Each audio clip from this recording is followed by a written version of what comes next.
Good evening and praise the Lord. Greet you all from the Lord of our Savior Jesus Christ and Palm Sunday wishes to all. So, I wanted to take you all to 2000 years back. We know this Palm Sunday, the triumphal entry into Jerusalem. So, Jesus Christ have been to Jerusalem many times, but this is the last entry because within few days, like 5 days, Jesus is going to die. He is going to end his earthly life. So this was the last entry of Jesus into Jerusalem, like he was really revealing himself to Jerusalem as a king. So all the four gospel writers have recorded this beautiful incident. If you want to write it down, you can write it down. I'm going to give you the references. Matthew chapter 21 verses 1 to 11. Mark chapter 11 verses 1 to 11, Luke chapter 19 verses 29 to 44, and John chapter 12 verses 12 to 19. Luke chapter 19 verses 41.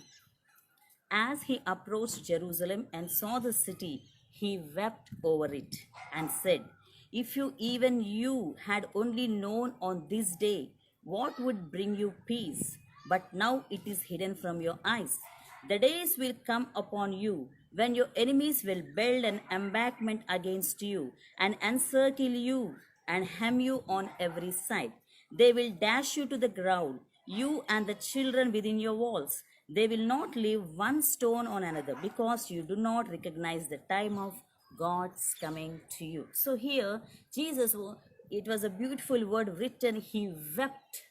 He wept for Jerusalem. And he was telling, at least today, if you know that your king have visited you. This was the thing happening today where many people were unable to understand that God's call.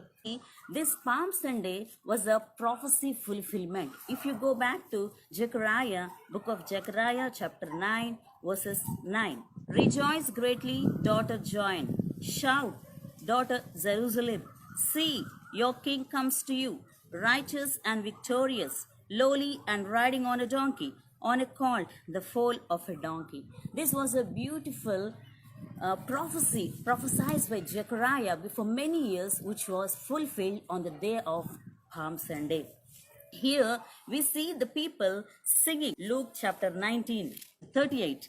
So they were singing in a loud voice, "Blessed is the King who comes in the name of the Lord." If you see, the same reference was also, we can find in Psalms 118 verses 26. This was already written back before many years. And this was taken from a Psalm 118, which means there was a group of Psalms where 113 to 118 were called Halal, which means praise. Those are the group of Psalms which especially they sing at the time of Passover. Passover, Pentecost, and Tabernacles are the three compulsory festivals of Jews. So these are the three festivals where Jews, whether they stay in any part of their nation, they will attend Jerusalem to praise God. So at this time, here a huge crowd actually. Today we see many churches doing some rallies out. Some hundreds of people are going on Palm Sunday. Usually every year we do that. Some people we go out and praise God. But here what happened, actually the real Palm Sunday, how many people were attended? 27 lakhs of people. According to theologians, approximately 27 lakhs of people have attended Jerusalem on that day to praise God. With the bunches they have, and you know why? Because it was written, it was a Passover festival where each and every Israelite must and should attend. Every Jew should go along with their families. And especially there two crowds are following, because one crowd is already in the Jerusalem and the other crowd was accompanying with Jesus from Bethany. You know why? Because the Sadducees and the Pharisees are the two groups of people at the time of Jews, and especially Sadducees don't believe in resurrection. And what happened during that time? Jesus has raised Lazarus from grave. That was a big question for Sadducees, they cannot digest it. How can this happen? And this was a big, Jesus has become a sensational figure at that time. So people started following him, and many came running to see Jesus. Who is this person who have raised a dead from grave? So there was a huge crowd coming from Bethany, and there was already a huge crowd in the Jerusalem. Imagine 27 lakhs of people shouting Hosanna, Hosanna at a time. It was a great praise given to Jesus. He has entered the Jerusalem in a new arrival. That is why the Sadducees were threatened. The Jews were threatened in two ways. Number one, politically, they were very much scared because the Sadducees and other Jews leaders were always very close with the Roman government. So the Roman government subjects were given some, freedom of themselves to enjoy. Now, if Jesus becomes a king, because Jesus has stolen many people's hearts, if he become a leader, he can easily revolt the Roman kingdom. That is the problem. So that's why Sadducees were politically very much threatened about Jesus. And secondly, theologically they had a problem because Sadducees doesn't believe in resurrection, whereas Jesus has raised Lazarus from grave. So for these two reasons, they were very much angry, and we can also see that they have told the disciples not to praise him. They told, a teacher, ask your disciples not to sing songs. But what did Jesus say? If they keep quiet, the stones will shout for me. So my dear friends, so here what are we learning? This is the last triumphal entry of Jesus Christ. If you wanted to entitle my sermon, you can entitle it as a last chance. Palm Sunday is a last chance for each and every person on the face of the earth. Because this was the last chance given to the people of Jerusalem. It was the last chance given to Jews. So in the same way, we see Jesus was riding on a donkey. Many times, many people, usually we think donkey as a lowly and despised animal. But we should not misunderstand, because in the East, the donkey was a noble animal. And we have some examples in the Bible where people riding on the donkey, the royal people, the royal prince. We see the judge and his 30 sons riding on asses. And we see Ahithophel, 2 Samuel chapter 17 verses 23, we see him riding on a donkey. And we see Mephibosheth, the royal prince. He was the son of Saul. He was riding on a donkey in 2 Samuel chapter 19 verses 26. So my dear friends, there were two understandings. If a king comes riding on a horse, that means he is going to war. But if the king was coming on a donkey, that means he was coming in a peace. So here Jesus was showing the people coming on a donkey, riding on a donkey, that I am a Prince of Peace. I'm not going to come to put any war. Like, the people, the Jews or the Sadducees or the Pharisees or the elders of the Jews, many of them, the scribes, everybody were expecting Jesus as a different leader of their mindset. But Jesus was totally different from their mindset. He was coming as a king, as a Prince of Peace. He has come to pour peace in our lives. He don't want to be as a leader as they're revolting against the government.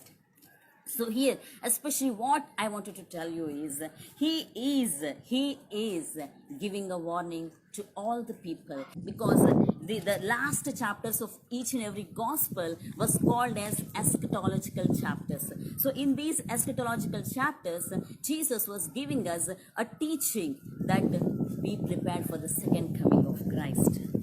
So this may be, I don't know, including me, whoever listening through this video, including me, maybe this is a last chance for you and me. You may be escaped from Corona, praise God, but you cannot escape from hell one day. Nobody can escape from the judgment one day. Today you may take precautions, stay home, safe home, okay, praise God. You can escape from Corona, but you cannot escape from hell and judgment one day. So that is was the last chance God is giving to all of us, that we should come at least, because here it was written beautifully that Jesus wept. Jesus wept for the Jerusalem. Today Jesus is weeping for you. How many years you have gone far away from him? Come on, imagine. Once examine yourself. When you have taken water baptism, what about your spiritual life? What about your spiritual growth? How far you're trying to stay on your testimony? Jesus is weeping for many people till today. Till today, he is weeping for many Christians who are living against the word of God. So, my dear friends, today it is a warning to all of us, and it is a last chance given to us. Who knows? Because our life there is no guarantee for our lives. At least if you buy something, there is guarantee for 6 months. They are giving warranty for 1 year or 2 years. But there is no warranty and no guarantee for our lives. So before we die, let's open our eyes and let's make use of the best use of this beautiful chance that Jesus is giving you and me. So my dear friends, I just wanted to end up with this small words, like if you wanted to remember Palm Sunday, remember last chance. Maybe this may be last chance for you. Not only you, I'm not special. Even this may be last chance for me. We need to understand. We need to fall on our knees, and we need to examine ourselves. And if don't make Jesus wept. Don't make Jesus to cry for us. Enough. He has done enough for us. He was crucified for you and me. He has sacrificed his life. He has sacrificed his throne. He has sacrificed his blood for you. He was wounded for you. He has wounded for me, and it was enough. What he has done was enough. Now, only thing is, let's make him happy. Let's don't make him cry again. Let's don't touch his wounds again and again. But let's make use of this best chance, the last chance where God is giving us. Let's make use of this chance, and let's get rid out of those horrible situations which are coming after. Because after that, as I already reminded you in the starting, that the next comes the calamities, horrible situations. The coming days are not good. Coming days are not good at all. We need to see many horrible situations in our life. Before that, it is better to accept in front of Lord and to purify ourselves and to protect ourselves, to protect our holiness, to protect our spirituality. It is better to come back to Lord.